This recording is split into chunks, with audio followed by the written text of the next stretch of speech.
안녕하세요. 정치광 박정치입니다. 오늘은 유승민 전 국회의원과 안철수 국회의원의 대선 가능성에 대해 이야기하겠습니다.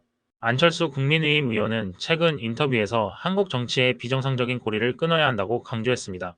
그는 현재의 정치 상황은 문재인 전 대통령, 윤석열 대통령, 이재명 후보 간의 정치적 대립이 악순환을 초래하고 있다고 지적하며 이를 해결하기 위해 개헌과 선거제 개편이 필요하다고 주장했습니다. 안 의원은 한국 대통령의 권한이 지나치게 강력하다고 비판하며 대통령의 권한을 분산시키는 방향으로 개헌이 필요하다고 말했습니다. 그는 현재의 대통령제가 사실상 5년짜리 왕을 뽑는 구조라고 설명하며 권력 축소형 대통령제를 제안했습니다. 그는 또한 현행 소선거구제가 국민 의사를 제대로 반영하지 못하고 사표가 많아 나쁜 민주주의를 초래한다고 지적했습니다. 독일의 정당명부식 비례대표제나 중대선거구제 도입이 대안이 될 수 있다며 개헌과 선거제 개편이 없으면 모든 대통령이 탄핵의 대상이 될 수밖에 없다고 경고했습니다. 현재의 정치 상황을 변화시켜야 한다는 그의 목소리는 매우 강력했습니다. 이와 관련하여 유승민 전 의원은 보수 정치의 미래에 대한 우려를 표명했습니다. 그는 윤석열 대통령과의 동행이 보수 전체에 부정적인 영향을 미칠 것이라고 경고하며 탄핵소추안이 가결된 이후 보수가 더 추락하고 있다고 지적했습니다. 유 전 의원은 탄핵에 반대한 85명의 의원과 당원들이 생각을 바꾸지 않으면 보수 진영은 암흑기로 들어설 것이라고 말했습니다. 그는 대구시장 홍준표를 비판하며 홍 시장의 역사 인식이 심각하다고 언급했습니다.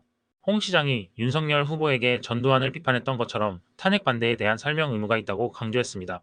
또한 이준석 개혁신당 의원의 조기 대선 출마 가능성에 대해 유 전 의원은 보수 정치인으로서의 자격을 의문시하며 대선 논의가 성급하다고 비판했습니다. 마지막으로 조기 대선이 진행된다면 보수 진영이 단결해 경쟁하고 검증하여 좋은 후보를 내놓아야 한다고 강조했습니다. 또한 최근 여론조사에 따르면 국민의힘의 지지율이 12.3 비상계엄 사태 이후 3주 연속 20%대를 벗어나지 못하고 있습니다. 23일 여론조사 전문업체 리얼미터가 에너지경제 의뢰로 실시한 조사에 따르면 12월 3주 차 정당 지지도에서 국민의힘은 29.7%, 민주당은 50.3%로 나타났습니다.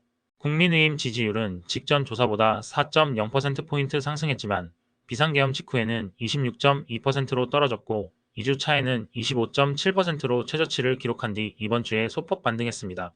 반면 민주당은 지난주 52.4%로 현 정부 들어 최고치를 기록한 후 이번 주에는 2.1%포인트 하락했습니다. 두 당의 격차는 20.6%포인트로 오차 범위를 넘어서는 수치입니다. 한편 탄핵소추안이 가결됨에 따라 윤석열 대통령의 국정수행 지지도 조사는 헌법재판소의 판결이 나올 때까지 중단하기로 했습니다. 만약 탄핵 심판이 기각되어 대통령직에 복귀할 경우에만 조사가 재개될 예정입니다. 안철수와 유승민을 제외하고도 한동훈, 홍준표 등등 여러 대선 후보자들이 거론되고 있습니다. 허나 아직 대통령의 자리는 비어있지 않기 때문에 대선 후보에 대한 이야기는 너무 이르다고 생각할 수 있습니다. 여러분의 생각은 어떤지 댓글로 남겨주시기 바랍니다. 구독과 좋아요도 잊지 마시고요. 그럼 다음 영상에서 뵙겠습니다.